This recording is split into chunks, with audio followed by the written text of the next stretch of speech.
आपने negative energy के बारे में तो बहुत सुना होगा, लेकिन आज मैं आपको दिखाऊंगा पॉजिटिव एनर्जी जिसमें आपको पता चलेगा कि इस दुनिया में अभी भी भगवान है। छत्तीसगढ़ में एक हादसा हुआ था।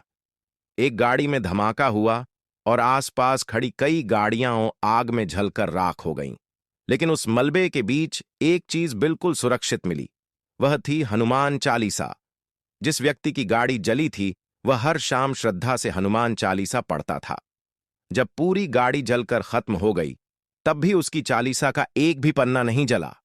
लोग इसे देखकर हैरान रह गए और सबने यही कहा कि सच्ची भक्ति हमेशा अपनी रक्षा करती है।